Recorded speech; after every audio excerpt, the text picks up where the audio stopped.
Hello, everyone. Welcome back to another episode of the Waffle Press Hangouts. I'm your host, Diego Crespo. Good morning. Happy Monday when we are recording and when this is uploading. I think this is the first show we've done all year. Isn't it the first show we've done so far this year in 2022? Isn't that right? My co-host, Gina Versa? Yeah, that's exactly right. Yeah. How are you? Oh, I'm doing okay. Just enjoying this Sunday. Not congested, thankfully, after 3 or 4 days of terrible nose congestion, throat congestion, and yeah, I'm fine now. So okay, yeah, not it feels COVID. like we're shaking off the cobwebs of the old year. We're getting back into it. If you're watching us on the YouTube, we're a regular setup, but we're also joined by a guest today, Mr. Matt Brown. How are you today? I'm good, thank you. As you can see, we're dealing with a bit of a geostorm in New York, but I'm doing okay. Yeah. Oh man. You are an action disaster movie aficionado. We've been Film Twitter pals for a long while now, and we are both looking forward to Moonfall. I will probably not be watching it in theaters because of the Omicron variant, but I know I'm so hyped for it though. I know, I'm so excited. If I can find like a theater that's like empty and stays empty, I'll go. Like I'll do like it. A Tuesday matinee at like 11. Oh yeah, 100%. And it's also the 5-year anniversary of Geostorm, which is the real reason I wanted you to come. I mean, I wanted you to come on the podcast forever, and I was just like, all right, what can we talk about? Horror movies. We're gonna get into it because you and I definitely have different opinions on a recent horror franchise outing. Yeah. But tell us about yourself. Anything you want to plug? Anything you're excited about that you just want to shout out, and then we can get into like recent movie recommendations that we all have. But what's going on in the life of Matt Brown? I mean, the biggest thing I got going on right now is I did just write and direct a short film in California a couple months ago. Still working on the edit, still a couple of things to do, but hopefully I'll have it done as soon as I can so people can see it. That's sort of where my focus is right now.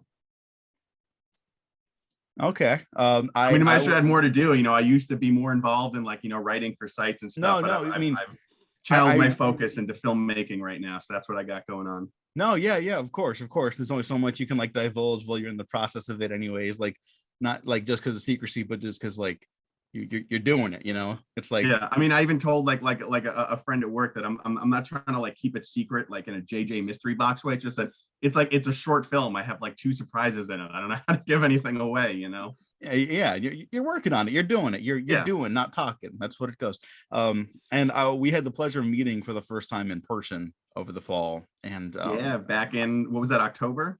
Yeah, it was October. Yes. Oh, yeah. And we got to go watch Streets of Fire at the New Beverly on film, and that felt like going to a concert. That was awesome. But yeah, that was unfortunately I couldn't participate in the making of your film, but that it seems like so much fun. Gene and I have had our trials and tribulations with filmmaking as well. It's always a blast. I always look forward to stuff like that. So before we get into, we were shooting up in a cabin up in the mountains. So when we were done shooting for the day, it was like camping, you know, just like watching movies out in the middle of nowhere. It was great. Are we all pro camping then? Yeah, I think so. Oh yeah, camped. I'm an Eagle Scout. I used to go camping like every month. Okay. Did you get all the way to what's the top? Like what's the Top Scout? Oh yeah, that's Eagle. I made it's it all Eagle? the way to Eagle. Okay. Wow. Okay. I got to the second one. Mm-hmm. What was the second one? I think it's like Cub. Yeah, that might be that one. The second or third Tiger. one. Second class. Oh my, it's been so long. Yeah, it's like 100 years ago. Yeah, it's. I was not. I was a soccer boy, so that was my free time when I was younger. Yeah, isn't that a song or something? I have no I think idea. that's Skater Boy. Skater Boy. Thinking of the 2005 concert meme. Oh well, it's also a real concert meme now because of that. What's that show? It's called We Were Young. It's going to be in Vegas in October, and it looks awesome. And then it's like, wait a second, this is all one day, 12 hours, like 72 bands. Just like 20 minutes each. this is I don't think it's real. I got super excited about it because I'm a human being, and then I was like, oh, this is like not gonna end well. Like this is gonna go bad. It's like Woodstock 99. Yeah, or worse. Like I don't know, man. This is Yeah, Matt, are you gonna go? God, I wish. I would go just for Avril Lavigne. Like you don't understand the hold that woman had over me when I was like 10 years old. No, I mean, if it was like I don't know if you guys ever went or remember, but like Vans Warped Tour, it was like different stages on the same day.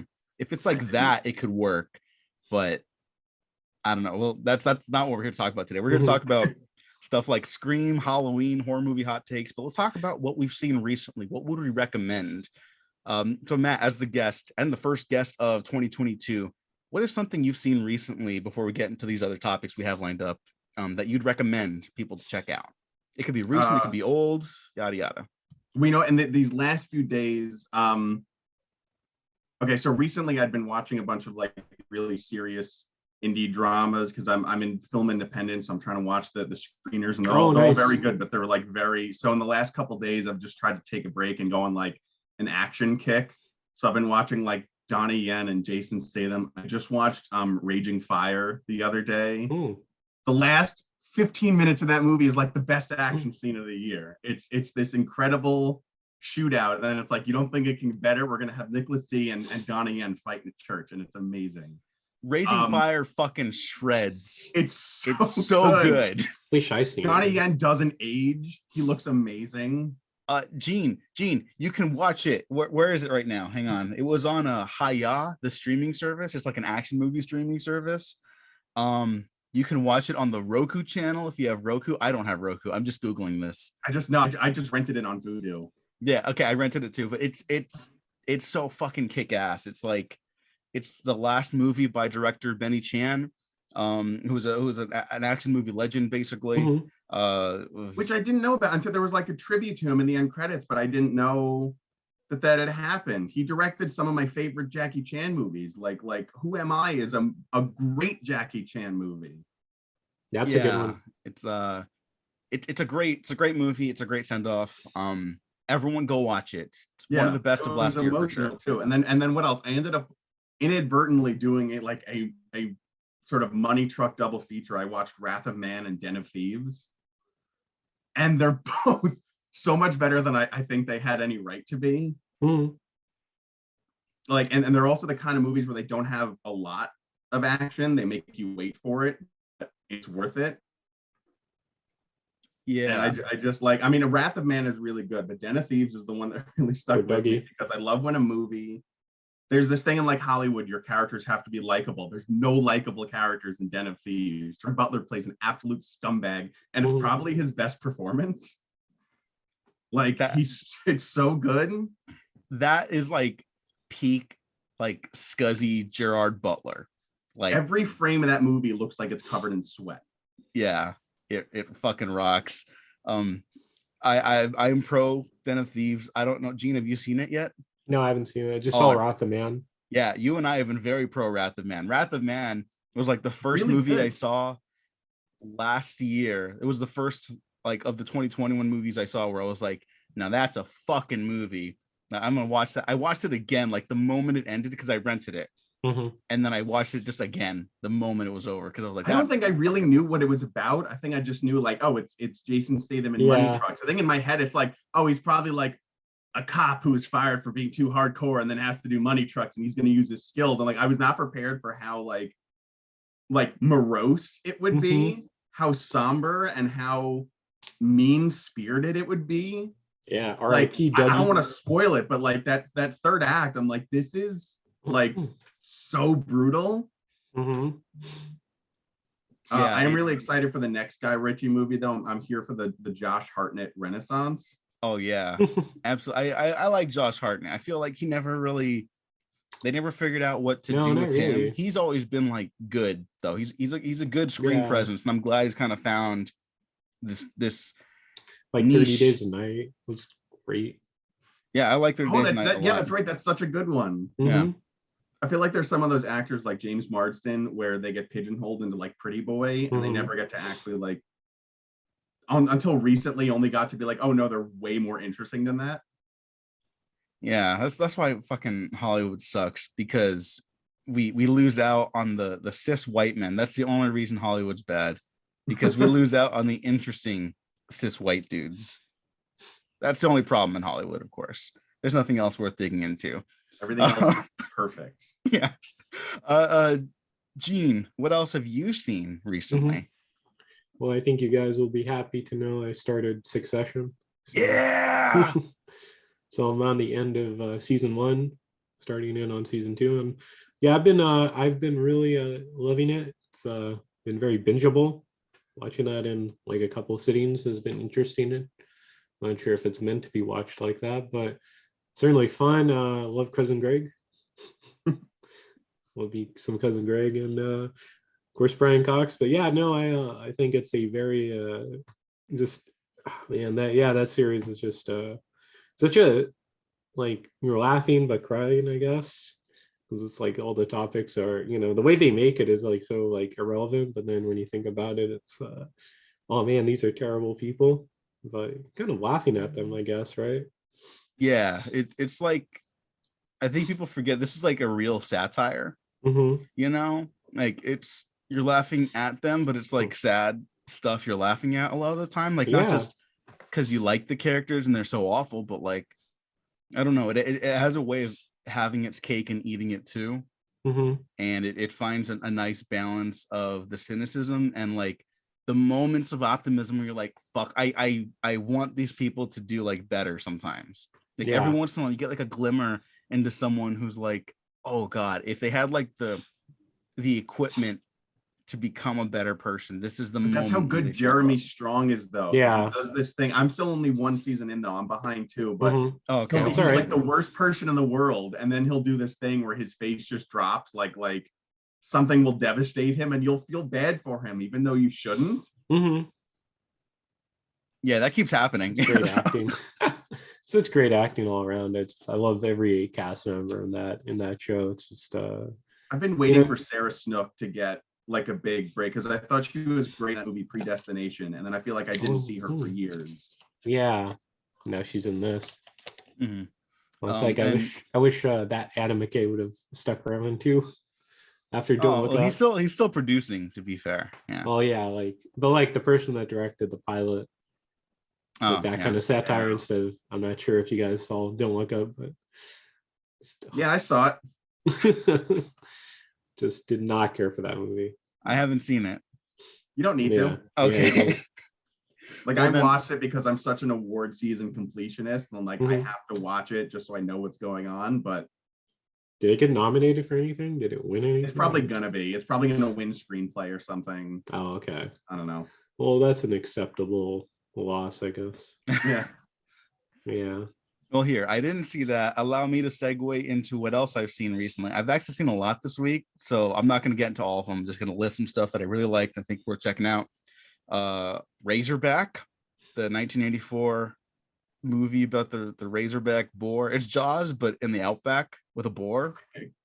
And for some reason, it's shot. Okay. It's the most beautifully shot bee monster movie I've ever seen in my entire life. I haven't heard of it. Never heard of it either. I'm gonna retweet it after this. Like the screen caps I took. It is gorgeous. It's a gorgeous looking movie. Like, there's a couple more things. Ninja, the Scott Adkins movie Ninja, which is like Batman Begins, but with a ninja, which is like Batman Begins. But the action's great. Scott Adkins. This was in 2009, and like even back then, it's like shame on humanity for not making Scott Adkins like a bigger action star by this point. Like shame on all of us. Ricochet, the Russell McCulley, Denzel Washington starry scuzzy cop thriller movie. It rocks. Cop I've heard Shop. Of that one. I still haven't seen any of these though. You just say Cop Shop? Cop Shop. I finally saw Cop Shop.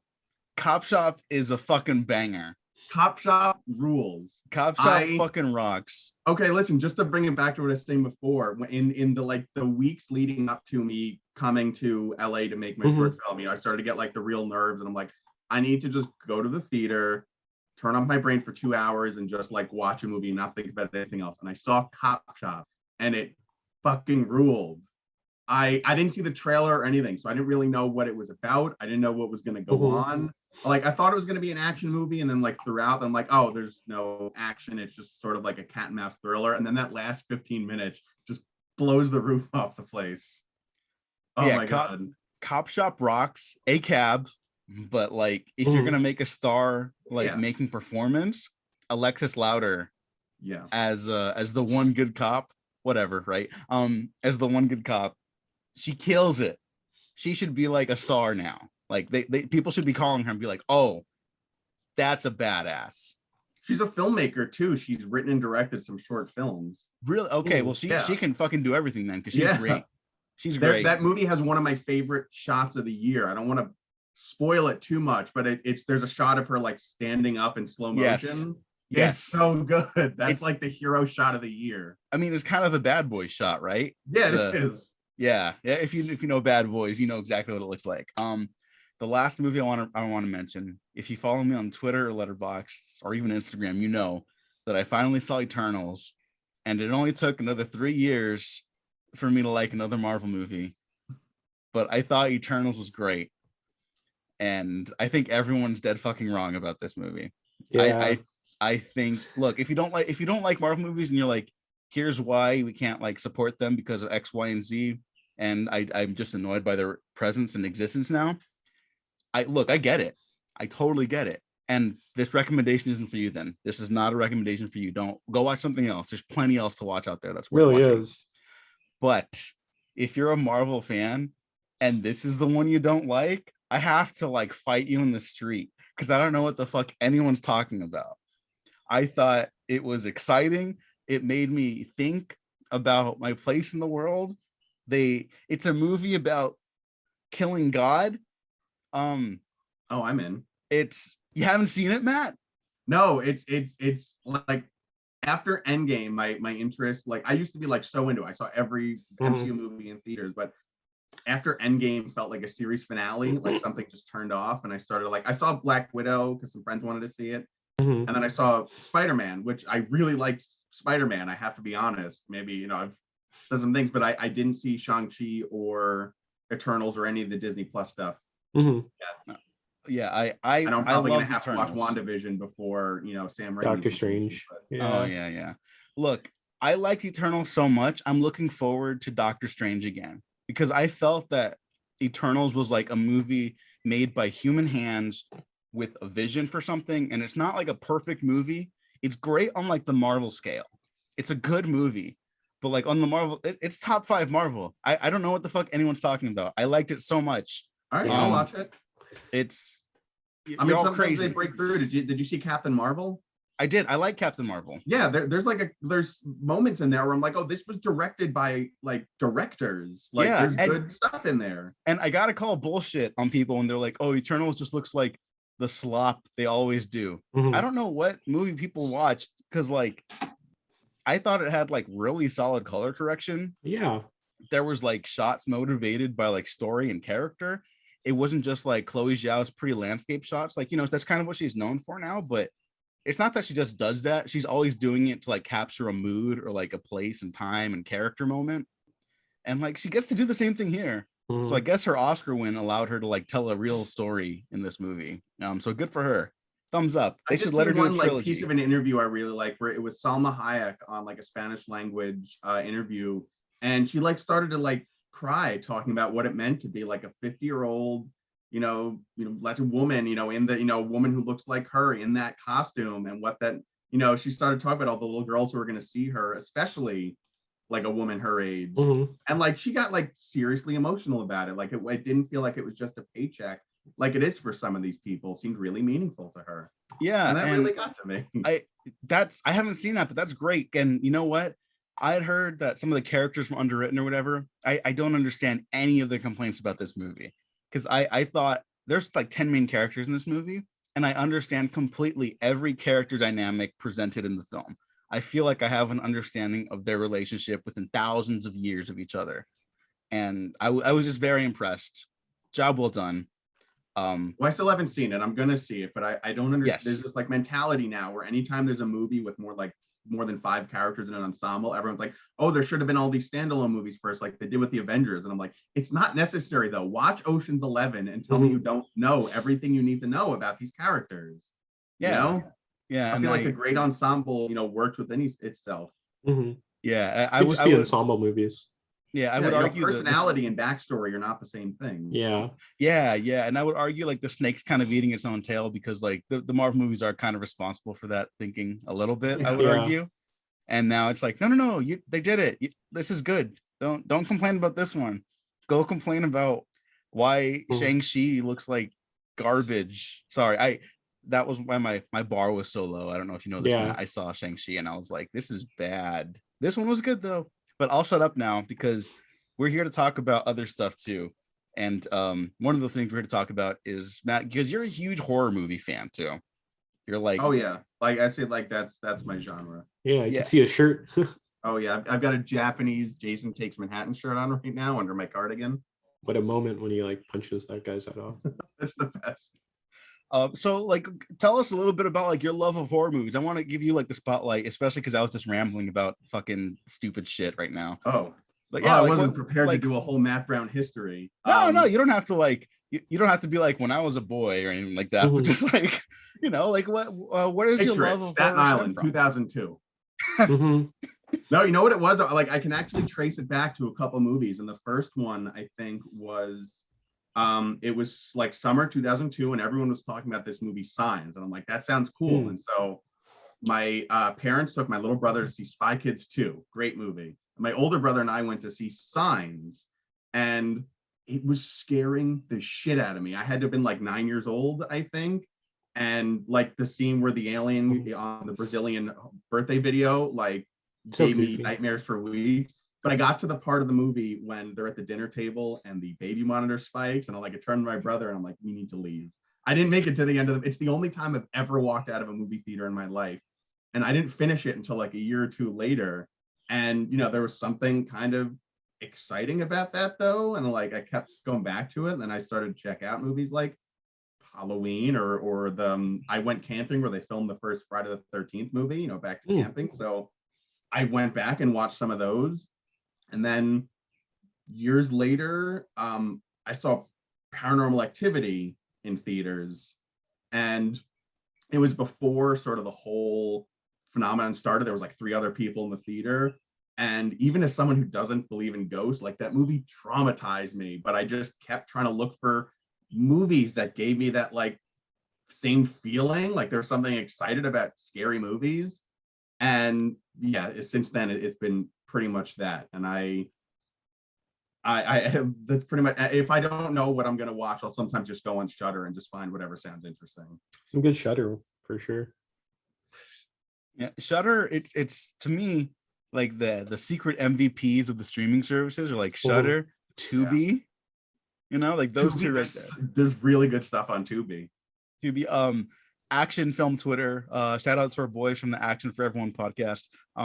Tubi's been coming in clutch for people that love shit like Nemesis, Albert Pune's masterpiece Nemesis, which is made for like $2 million, and it looks like it costs as much as a Terminator ripoff. It's Tubi's clutch. But anyways, so you love horror. What is your favorite horror franchise? Because we do a lot of horror franchise talk on this podcast. It's Scream. I love Friday. I wrote a Friday the 13th movie during lockdown for fun, but for me, it's all about Scream. Scream is my favorite horror movie. They're all good movies. That's probably gonna be the number one forever. All right. I also have to shout out your script for Friday the 13th because it's great. And it should be made into a real feature film. Thank you. I'll take it. Yeah. Producer Mr. Hollywood, go make that happen. Matt Brown is right here. His contact information is easy to find. It's great. Did you see Scream 5? Five Cream. Yeah, 5 Cream. Yeah. Gene and I haven't seen it. Matt Gringo and I haven't seen it yet for the retrospective. What are your thoughts? Can you tell us what you thought about it? I can say I liked it. I really liked it. And obviously, there was, very nervous about it. I'm sure everyone has the same feeling. This is the first one where there's no Wes Craven and no Kevin Williamson. I know Scream 3 was more Aaron Kruger, but you still had Wes behind the camera. So a little nervous, but I really liked Ready or Not. So I was open to it. It doesn't feel exactly like Wes Craven, which I kind of appreciate that they weren't just trying to copy it. Wes Craven had this very, not an overt style, but he had a style for those movies that really worked. And you can tell it's different people behind this, but it's still found, it's hard to talk about the main reason I liked it without spoiling it, because I'll say this, there's a lot of people already saying, oh, we can't wait for Scream 6, and I'm like, I don't know if you can really do that right away, because every Scream movie has its point it's trying to make, either a movie trope or something going on in the pop culture landscape. There's a reason Scream 4 only could have been made 10 years after Scream 3, and there's a reason this one couldn't have been made except for this point in time. And so that's why I feel like it found an angle that really worked for this. And I thought it was good. I really liked the new cast. Jenna Ortega is excellent. I hope to see more of her in anything. Just shout out to that. I really liked it. I understand some of the problem people had. Some of it maybe felt a little like it could have gone a little further with certain themes or whatever, but I really enjoyed it. All right. And this is another reason I brought you on the podcast. Before we go gushing on Geostorm, you and I have beef. I don't know if people know this. It's about the Halloween sequels. You hate movies, is what you told me in our private conversations. You were like, all movies. Yeah, they're all bad because you saw. I mean, is it fine to talk about? You don't like. You're not a fan of the direction of certain Halloween sequels that have made their presence. I'm not the biggest fan of the last two Halloween movies, basically. I wanted to be, though. Like, I really like, I don't know if we just want to jump into it right away. I feel like go for it. There's some really good scares and sequences and kills in there, and I feel like they look great. I just don't like the story direction. I don't like some of the writing. The last one, Kills, felt like almost an hour and a half of filler. Like I just wasn't crazy, but it felt a little, I don't like to use this term in a derogatory way, but the last one especially felt a little fan fiction-y to me. It's like, we're going to turn Lonnie into a main character. And in the back of my head, I'm like, who gives a shit about Lonnie? I just feel like a lot of it feels like too many characters spread over too many plot lines, and you don't get enough time with the characters to really give them enough depth. Like even in the first one, which I think is better than Kills, the one from 2018, I still feel like is a better movie. Like, it's just a fine like Halloween sequel. But in terms of like the angle it's going, like, oh, we're finally seeing Laurie dealing with her PTSD, and I'm like, we've seen that twice before. I love H2O and I love Rob Zombie's Halloween 2. So I just feel like maybe if they'd done something different, they haven't been working for me. And again, I said Scream is my favorite, scary movie. I'd say Halloween is probably my second favorite, so it's not a nostalgia thing, because it's not like I was against the new Scream sequel. These new Halloween movies just haven't been working for me. And I'm someone who likes most of the other sequels. Like, I still think Halloween Resurrection is just like a fun, if you're just gonna like, have a little something or whatever, like, it's a fun, entertaining movie, even though it's a bad Halloween movie. Just cut around the first 15 minutes, right? Yeah, essentially. No, the first 15 minutes are trash. Start 15 minutes in, and it's a perfectly entertaining slasher movie. Okay. Yeah, I did not like Halloween Kills. You can hear all my thoughts about it. I just want Matt's perspective on them, because it's something we've been talking about just in our friendship for a minute here. And I know you liked the first Halloween, but the 2018, you liked it a lot more than I did. And even when I did listen to your episode with Matt about Halloween Kills, and it still sounded like you liked it more than I did, even a little bit. I don't know. That was my big disappointment of 2021. Kills was like a real letdown. There's interesting stuff. Was it a bigger disappointment than Spiral? I haven't seen Spiral. Oh, I haven't seen Spiral yet. Here.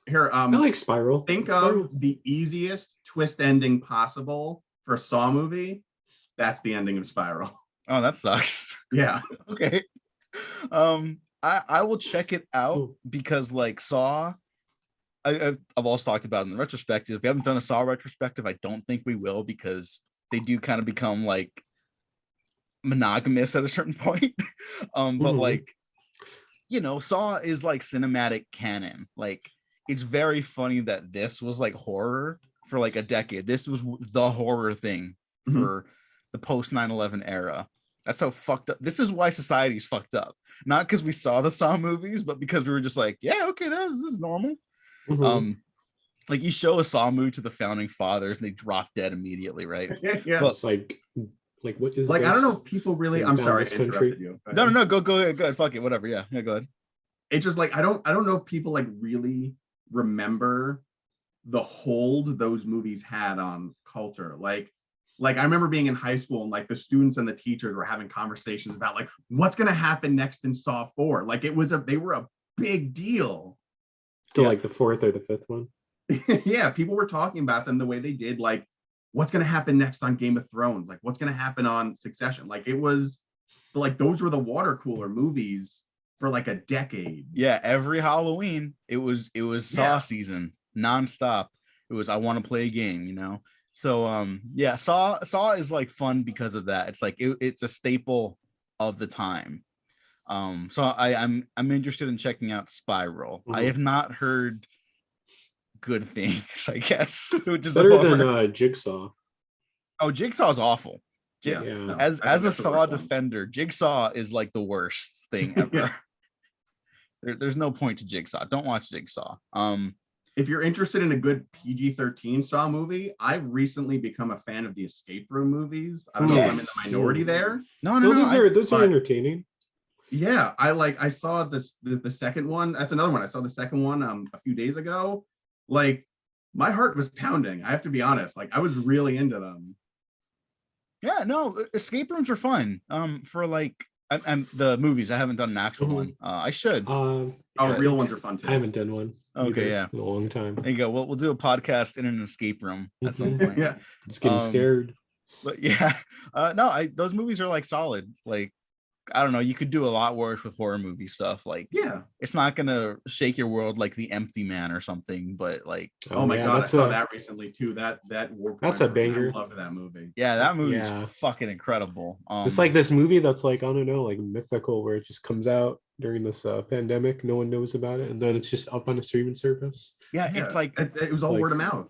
Yeah, but it's like it's like I don't know, there was like that like fake arcade system people say gave like people like brain aneurysms or something, that the government, do you know what I'm talking about? Yeah, like the movie that kind of taps into the like our fascination with like creepypastas. Yeah, that's what was kind of like released like a creepypasta. Yeah, like it's like isn't that just perfect? That's like perfect. I it's a bummer that the movie wasn't like hugely well received, and even the director, I believe, has said like they didn't get to do their final passes on it. Like they could have used like another edit or two. And like, I heard that he didn't consider it finished, which is kind of and I'm like, dude, if this is like your rough cut, like that's a talent right there, because that's fucking good. But yeah, and shout out to James Badge Dale. You know, I was a 24 fan, and so I was like seeing that guy like really like become a movie star. Like he was a Marvel villain. Like that dude is solid. Yeah, that's cool. I love the scene where he's seeing the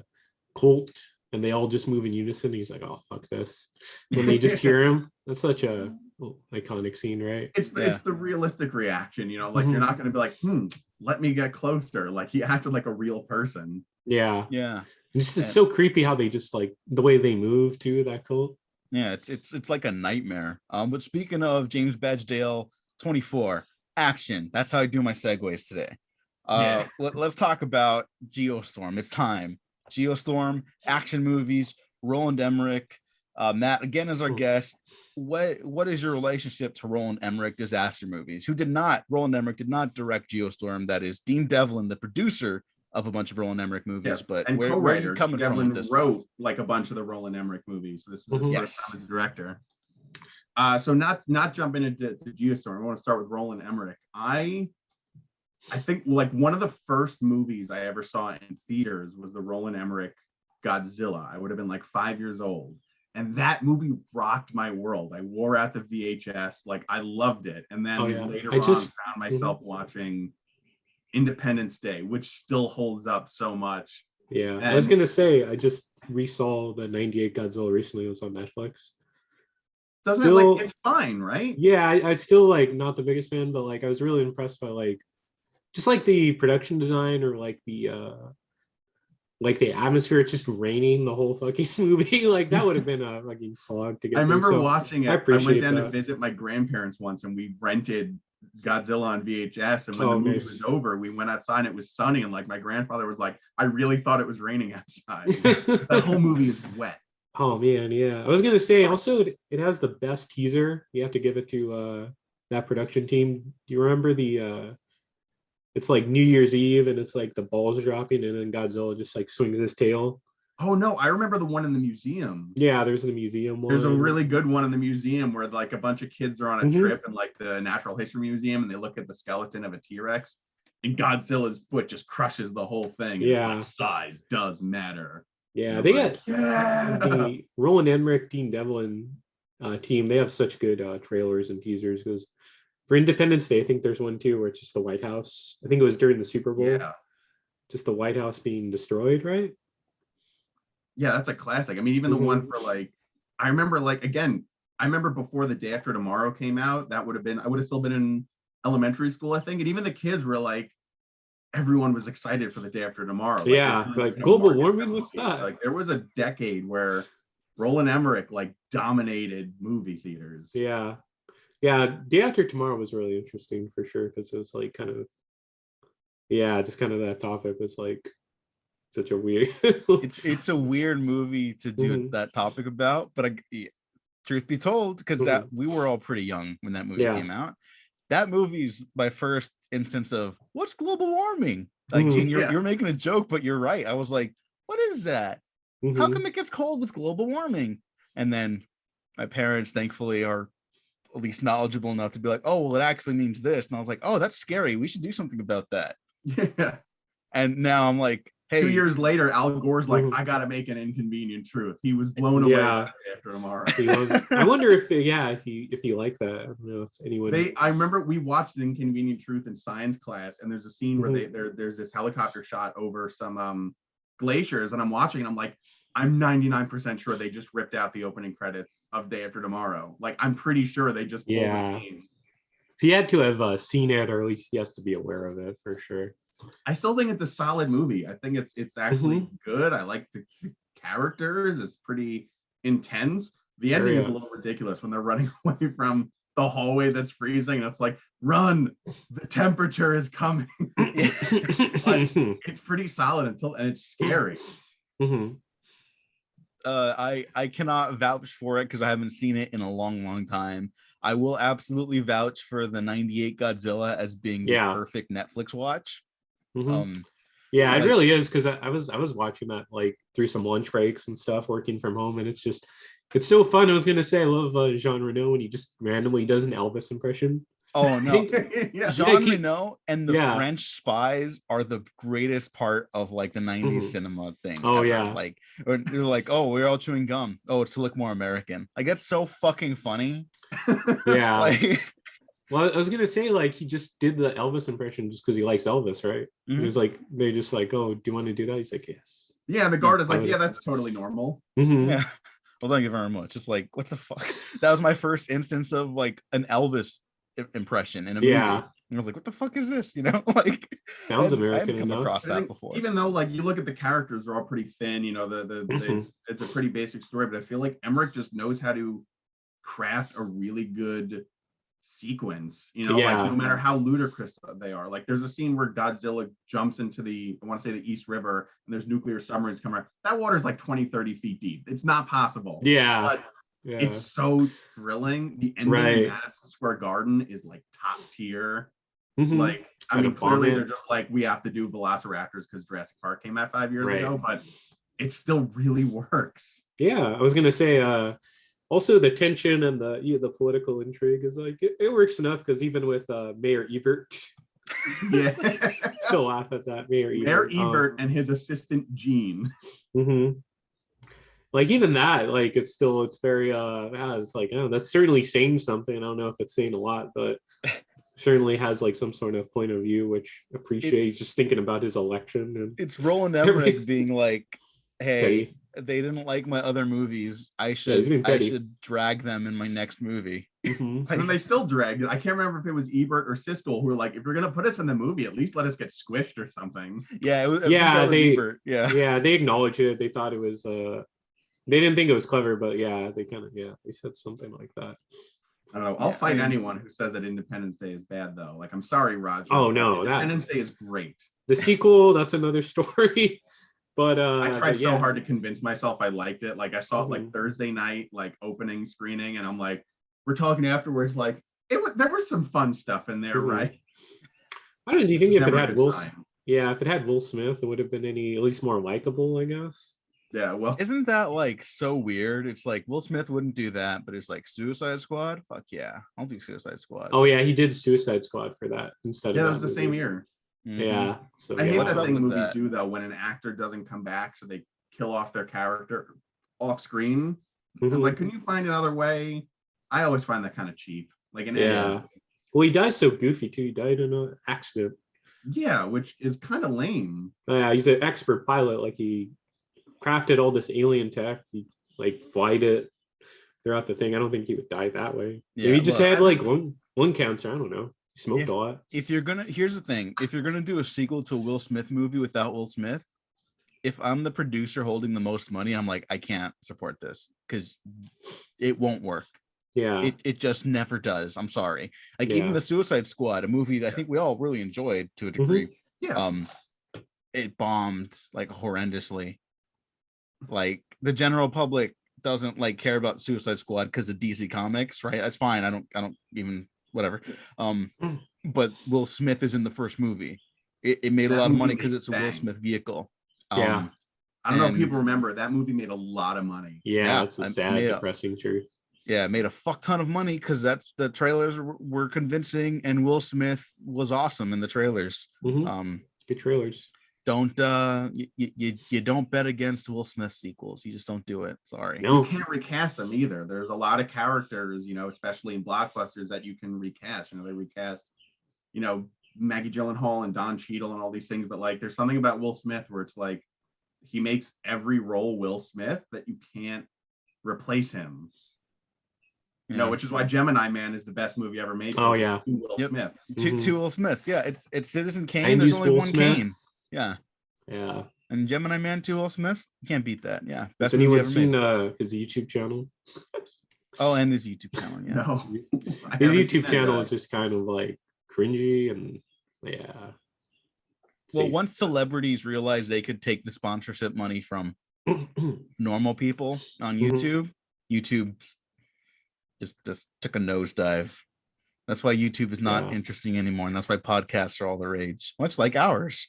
Wasn't even that happen? A bunch of celebrities started doing podcasts, and now people are listening to those, and you only have so many hours in the day, and that's why some of the smaller ones are struggling. On an unrelated note, everyone check out the 5-hour podcast I did on the Matrix sequels. I'm sure you all have time for that. Let's to go back to 90s action cinema like The Matrix and Independence Day. Moonfall's coming out. This is good to tie into Geostorm. Moonfall's coming out. It looks like a film that was forgotten by the 90s in a good way to me. I've seen some people be like, it looks so dumb, and I'm like, yeah, be thankful. It looks like a movie that's not ashamed to be like personality. It looks like a movie that's not ashamed to be stupid. I don't need to be like winking. Isn't this so crazy? Like it could just be crazy. You don't have to call attention to it. And that's what I really liked about Geostorm too. The 5-year anniversary to our beloved, ridiculously stupid, maybe one of the stupidest movies ever made. It's like Godzilla versus Kong at the bottom right here is pretty stupid. Deep Blue Sea, maybe the stupidest. And then Geostorm vying for the top position of stupid, and I love it with all my heart. if we just want to jump into it, there's a scene in Geostorm that is so stupid it almost made me consider quit writing. Wow. Please do tell. It's the secret code between brothers. The dumbest thing I've ever seen. Well, you don't have a secret code? Oh my god, what was that? You don't have a secret code? Not that elaborate. They're talking about that's something you need like the Enigma machine to break. It's like, yeah, we came up with it when we were 12. And I'm like, what secrets were you telling that needed to be hidden by such a dumb code that no one could crack? I also have to shout out that Gerard Butler is like a brilliant scientist, man. And he names the weather machine Dutch Boy. I just hearing Gerard Butler be like, "That's my baby, Dutch Boy." It's just like so fucking awesome.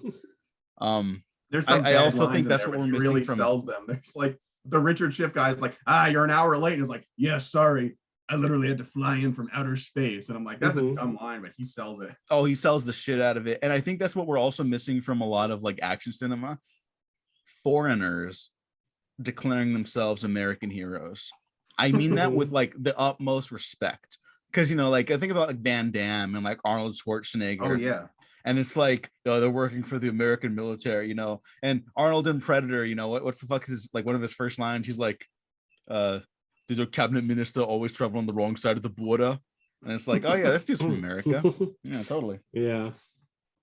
I just watched another one. I watched another Gerard Butler movie. I finally watched the last Fallen movie, Angel Has Fallen. Oh yeah. And there's a line in there where someone's like, it's different when you're fighting for money than when you're fighting for your flag. And I'm like, you got a Scottish Secret Service agent here. Like, no matter how hard he tries to hide that accent, Gerard Butler's like, yeah, I'm an American. Yeah, and you know what? It rocks. Those movies rock. Angel Has Fallen was whatever, but like Olympus Has Fallen and London Has Fallen are some mean movies that would have made $500 million if they came out in '97.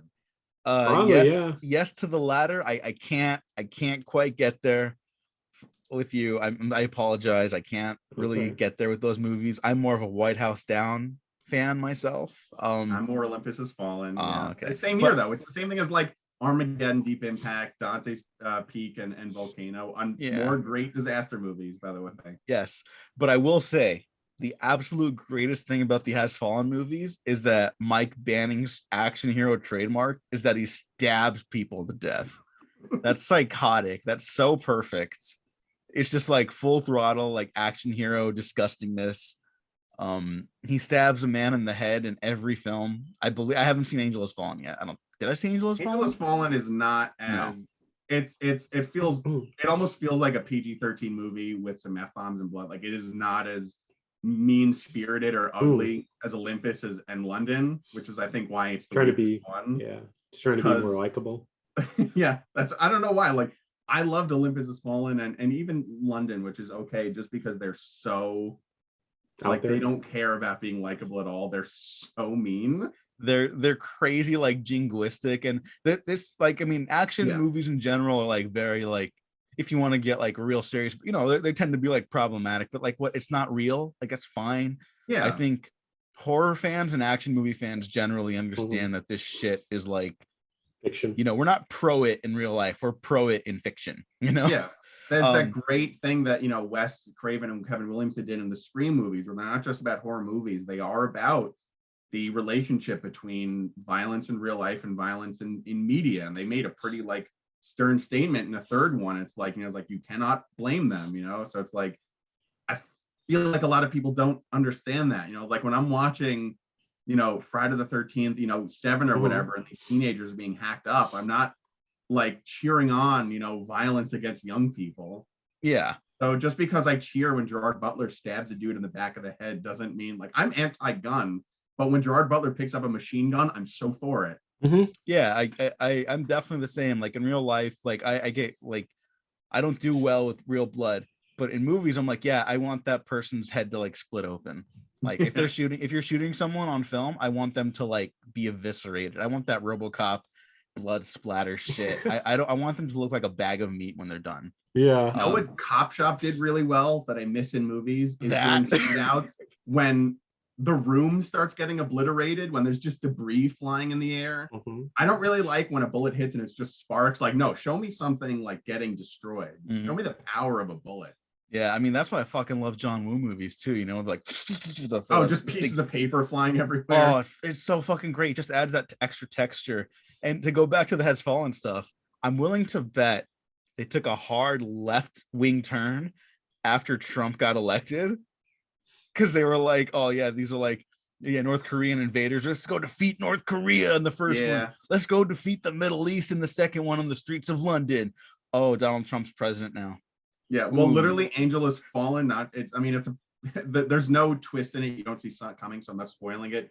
The bad guys are like, oh, we need to like stop, you know, because they were like dealing with the Russian interfering with the election. I'm like, are we really trying to be like topical here? Like 3 years prior, you had a movie with like Middle Eastern terrorists. Like, I don't think you're trying to be, you know, politically correct in these movies. Yeah. You know, it's I'm not going to them for like genuine political insight. You know, I kind of would have respected them more had they just been like gone even further. You know, actually, you know what? No, I don't know, because it was it's still a very sensitive time. I don't know if we needed that at all, but it's just funny to think about, you know. Also just being from like Millennium Films, like just the like left turn after left turn of like bad decisions and whatever they do. So yeah. Did Millennium have anything to do with Geostorm, or is that just different? Millennium's like they do cheaper stuff, right? Yeah. Well, yeah, they did that shitty Hellboy movie. Oh, I forgot. Yeah. Which movie? They did Hellboy. 2019. Oh no, I didn't see the movie. It's very forgettable. Yeah. Oh, it's bad. Geostorm cost too much money for that. Oh yeah. It's too good. Geostorm had like a stupid big budget. It was like 120 or 150. Yeah, and it was on the shelf for like 3 years. They started filming. I was doing research before this. They started filming in 2014. Wow. And then they did reshoots. And oh, by the way, I took notes. I don't know if this was part of the reshoots, but there's a scene where Gerard Butler is talking to his daughter, and in one shot, she's a completely different actress. I don't know if it was a stand-in. It could have been a stand-in, you know, because young actors can only work so much time, but it's not like the back of her head. Like, she's sort of out of focus, but she walks towards the camera and it's a completely different person. Jeez. It's like yeah, they couldn't like CGI the face or something. I don't know, no money. Yeah, I guess so. It's like, I don't know if you've seen Book of Boba Fett, but like they don't reuse stuff of young Boba. They just like use a different actor. Yeah, I saw some of the side by sides. It's weird. Oh, that's strange. I will see that with Book of Boba Fett eventually. Yeah, it's kind of a boring show. I've not heard great things. I'm looking at my notes here again for Geostorm, and I don't remember the context of most of these. Like, one of my notes is just Zazie Beetz written in all caps. Oh, she's in there. Yeah, no, she's great. But she doesn't have anything to do in it. Yeah, she's just a great actress. I'm just a fan. I had a counter going. They say the word Geostorm out loud on screen 9 times. Yes. That's important. And it shows up on screen 14 times. I feel like that's very important information. You saw this movie in IMAX. Who did? Me. Diego did. Yeah. I mean, I saw it in theaters, but not in IMAX. I saw it in IMAX. Yeah, for the 1 week it was there. It was awesome. And was it like just know that meme where it's like the 2 hands? So it's like 1 week in IMAX. King of the Monsters. Geostorm. Geostorm. Yeah. I would have loved to see that in IMAX. I got the last one of that too. Yeah. I remember the trailers for, again, Geostorm is another movie like where every twist you kind of see coming. Like, I don't even know why they bother doing a twist. I remember when the teaser came out and there's one shot of Ed Harris in it and everyone's like, oh, he's the bad guy. Yeah. Like, clearly. And then the movie comes out and it's like, yeah, he's the bad guy. We don't have to break down the movie beat by beat or anything like that, but I do want to give credit to Geostorm for doing something that a lot of genre stuff I feel doesn't quite get to do all the time for budgetary or time restrictions, whatever. Every thing you think of when you hear the description of Geostorm and like what the conflict's going to entail. It's a machine that controls the weather that will distort, like that will cause havoc on planet Earth, right? everything that pops into your mind, like the possibilities, it does. Like it does. It was like, okay, well, it'll freeze the Middle East. We'll blow up streets, fire tornadoes, lightning storms, like everything you think of, it'll do. Like, props, thumbs up. And then there's space action too. Like, yeah, I have to give it the credit. You know, there's two characters on the space station pull out guns, and I'm thinking of that line in Armageddon where Will Patton is like, "What are you doing with a gun in space?" And I'm like, that's a good question. Why do you have those? yeah. But yeah, I have to give it credit. It does. I think I said in my it does take it to its full potential in terms of what it can do. I think I said it in my Letterboxd review the other day. It was like 1 star, 5 stars. Who gives a shit? They try to assassinate the president with a lightning storm. Like, it's original. Yeah, and I've never seen that in a movie before. And I think it unfortunately is coming out, or it came out at this time when people were trying to like outsmart movies that they're watching. You know, it's kind of like CinemaSins. Yeah, this is kind of the trail off of the height of CinemaSins. You know, where it's like like Geostorm, really? That's so dumb. It's like, yeah, no shit, it's dumb. Like, these people didn't think they made like some brilliant like work of art. I think they made a brilliant work of entertainment. I think it's very entertaining. That's such it's a not weird, trying to be Citizen Kane, you know. And I feel like that might be like an easy out for some movies, but like, it's called Geostorm. You're not gonna outsmart the movie. It's very clearly knowing what it is. I don't know what to tell some people sometimes, I guess, is all. It's like, I mean, I said it is one of the dumbest movies I've ever seen, but I have seen it 3 times. Yeah, you know, and I would watch it in a re-release, I guess. Throw back a few cold ones with the boys. Like, it's a fun time. Yeah, you know what? This would have been a great Netflix party watch. That's what this would have been. Yes. This would have been fucking fun. Not HBO Max. Does HBO Max have that feature? I don't know. It's a Warner Brothers movie. That'd be nice. Yeah, I remember when we were watching Solo. Is this on HBO Max right now? I think so. I mean, I have the Blu-ray. I watched it on Blu-ray. I also do. Yes, it is on HBO Max and Peacock, apparently. Ooh. I forgot about Peacock. As did I. But no, it's Geostorm. It's on HBO Max. Go watch it. I mean, I feel like it did come out in a really bad time where everyone was trying to nitpick. I feel like less than 10 years before that, 2012 came out and made like $600 or $700 million. Like, it was a big hit. People loved it. Yeah, people were really fascinated. What was that? Well, they were really fascinated by 2012. Yeah, that's right. That was sort of a moment in time. That was a weird thing. That was like it was like the 21st, right? December 21st. Yeah, it was like 1-1-1-2-1-2. It was like, dude, that was weird. It was I think it was December 21st, 2012. Yeah, and then the day happened and like nothing happened. Yeah, I think it's all marketing. And this isn't me like, oh, some grand conspiracy by the Illuminati. I don't think any of that stupid bullshit. But I do think people are trying to push like a narrative of like, oh, that's going to be a big date because of whatever reasons for marketing for stuff like the 2012 movie. Or like, you guys remember 666? We would have been in middle school when this happened, I think. Yeah. Oh, when they remade The Omen just so it could come out on June 6, 2006. Yeah, like, that was the only reason. Like, that's nothing. That is a nothing date. Yeah. I was like, really? Well, why didn't it happen in 1006 or just the year 6? Why 2006? You know, it doesn't mean anything. Or yeah, exactly. And so in the movie 11/11/11, so come out like on November 11, 2011. I'm like, again, that doesn't mean anything. Yeah. So you see what I'm saying? Yeah. Like, it's just ridiculous. It means nothing. The only thing that means anything is Geostorm, baby. Geostorm is all that matters. We all give Geostorm a big thumbs up. Yeah. Crack open some cold ones with the boys. I mean, crack open. Yeah. Have you ever been watching a car chase in a movie and wished it took place in the middle of a lightning storm? Geostorm is the answer. Yeah. Who cares if they reuse poster assets from Inception for Geostorm? It's Geostorm.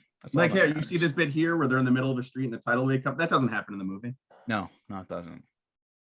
It does happen in the post for Inception though, and it just looks very similar.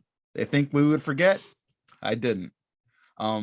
Yeah, crack open some boys with the cold ones and go watch Geostorm. Matt Brown, thank you for joining me and Gene on this incredibly messy first episode of 2022. Where can the people find you? What else would you like to shout out? Take it away. Do whatever you want. You can find me on Twitter at callmematt88. It's a newer account, so if you used to follow me in the past, make sure you find the new account. I already mentioned, I've got a short film coming out. Every year I do like an edit montage of all the years that came out the year before. I'm working on that now. It's something I do for fun. So hopefully you can check that out. I've got last year's pinned to my Twitter, and anything else I got going on, I'll probably tweet about it. So you can find me there. Yeah, thank you very much. I'll have to, I'm linking all that down below in the YouTube and SoundCloud, Spotify descriptions, etc. So go check out all Matt Brown stuff. Gene, thank you again for joining me, my friend. What else we got cooking for the podcast this year? We got some things. Yeah, we got some stuff. We got some I know you were working on something specifically. I didn't know if you wanted to shout it out. Oh yeah, sure. Like we got some interviews coming out. We have one with Tron, Bruce Boxleiter. Man, I was gonna butcher Boxleiter, excuse me. You're good. It's a hard name. I didn't know it either. Yeah, no, that's all right. And then our friend, the challenge guy, returns from Infographic Show. So it'll be fun talking about ghosts. That's a weird topic. Like ghosts are cool. Yeah, in this economy. Yeah. Better than Ghostbusters. Ghostbusters. Did you see Ghostbusters, Matt? Yeah. I haven't seen it. I think I'm good. Mm-hmm. Yeah. Where can the people find you, Gene? Did you already say? Sorry. Yeah, you could find. No, it's all right. You can find me on Twitter and Instagram, Gene9892. All right, and you can follow me at the Diego Crespo. Check out the Waffle Press on Twitter, YouTube, SoundCloud, Spotify, iTunes, and Patreon, and get some early access stuff. Get a sneak peek of the next retrospective that we're starting. I'm just gonna say what it is. I'm not gonna say the title of the movie we're doing because no one's gonna give a shit if I say that. But it is the failed awards contenders. So movies, it's a pretty loose category of stuff, but movies that would have been prestige like pictures, but didn't quite cross the threshold for some reason. Or maybe they were even nominated, but won nothing. It gives us a lot, Mac Ringo and I, a lot of leeway to talk about stuff like, I'm not even going to give it away because there's some stuff that we're really excited about, but the first episode, you're not going to give a shit about. You should check it out, but I know the movie you will not care about because we didn't care about it. It's not a surprise. Just check it out when it drops, okay? It's not the best way to sell a show, but I promise the rest of it will be really good and exciting. So thanks for listening, everyone. Thanks for watching. We have been professionally unprofessional.